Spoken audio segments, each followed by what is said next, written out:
예, 그럼 다음으로 외국계 기업 혹은 일본계 기업 이런 부분에 대해서 한번 이야기를 해보도록 하겠습니다.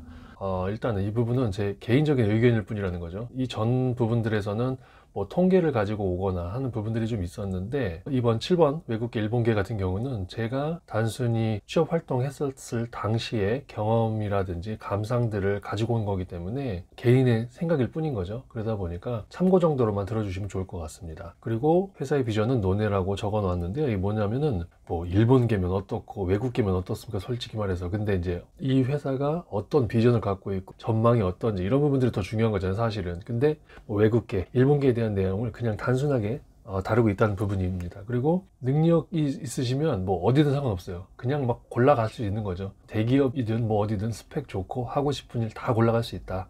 그러니까 저처럼 좀 약간 떨어지고 그런 분들 참고하시면 좋지 않을까라는 생각이 듭니다. 그리고 여기서 또 제외하고 있는 부분들이 제조업이나 건설업 현장, 그리고 IT 관련 업계라든지, 그리고 대기업들 다 제외한 내용이고요. 그리고 중요한 부분이 여기 있습니다. 파견직이나 계약직 이런 거 다 제외하고 정규직을 기준으로 해서 이야기 드리는 겁니다. 이 이유는 뭐 일본 사회라든지 회사 일이라든지 그리고 문화라든지 이런 데 적응하는데 아무래도 스트레스를 좀 많이 받게 되거든요. 힘든 부분들도 좀 있고, 그런데 이제 돈까지 많이 못 벌고 고용도 불안정하고 그러면 이게 아무래도 뭐 하루 이틀 살다가 그냥 한국 돌아가고 뭐 이런 게 아니라면 그런 리스크들을 감수할 필요가 없기 때문에 정규직을 기준으로 해서 안내를 드리고 있다는 부분들에 대해서 좀 이해를 좀 해주셨으면 좋겠습니다. 일단 제가 생각을 해봤을 때 세 가지 기업이 있는 것 같아요. 취업을 준비할 때 고려할 수 있는 기업들에 하나는 완전 토종 기업이죠. 전통의 일본 기업. 그리고 한국과 해외 같은 데는 전혀 무관한 기업들. 일본에 보면은 50에서 100년 이상 된 회사들이 진짜 많아요. 대기업은 당연히 한 거고 중소기업들 중에서도 50년에서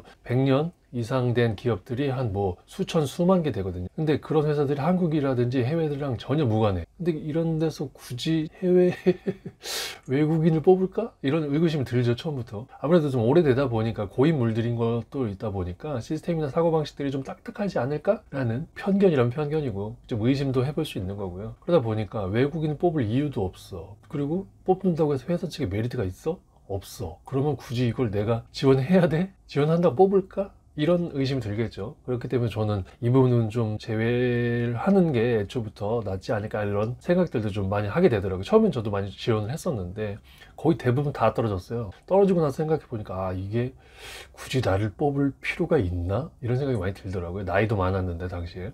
그리고 두 번째로 한국 또는 해외와 관련이 있거나, 그리고 혹은 비교적 젊은 일본 기업, 스타트업도 있을 수 있을 거고 20년이든 30년이든 비교적 젊은 기업들이라면 아무래도 좀 비교적이라는 표현을 계속 쓰고 있는데 비교적 기회가 많지 않을까, 이런 생각이 좀 들고요. 그리고 그 회사가 해외나 한국과 관련된 부분이 있다면 어느 정도 플러스 되는 부분들이 있지 않을까요? 그런 생각이 들기도 하고, 특히나 외국인을 채용하는 기업이라면 나도 외국인인데, 이런 생각 때문에 나한테도 혹시 나한테도 라는 생각이 들 수 있겠죠. 마지막으로 외국계, 제가 이제 외국계를 다니고 있는데 그냥 단순하게 생각해 봐도 얘도 외국계야, 나도 외국 사람이야, 그러면 뭐 아무래도 좀 기회가 더 많지 않을까, 이런 합리적인, 이거 합리적이라고 할 수 있을까, 아무튼 그런 생각이 좀 들더라고요. 그러다 보니까 이 부분 취업 준비하고 하실 때 막 이런 데 넣어봤자 떨어질 확률이 크기 때문에, 그 떨어지면 또 처음엔 또 아무래도 불합격 통보 받고 그러면 또 이렇게 멘탈 털리고 이런 부분들이 있거든요. 그러니까 2번이나 3번 같은데 본인이 하고 싶은 일이라든지 뭐 업종, 뭐 직종 이런 것들을 생각하셔서 2번이나 3번 이런 데 집중하시는 건 어떨까, 이런 생각들이 좀 들더라고요. 경험적인 부분이라서, 그리고 아주 지극히 개인적인 부분이니까 이 부분은 좀 참고만 해주시면 좋을 것 같습니다. 뭐 대부분 그렇긴 한데요. 네, 이 부분도 좀 참고 정도 재미삼아 봐주시면 좋겠습니다.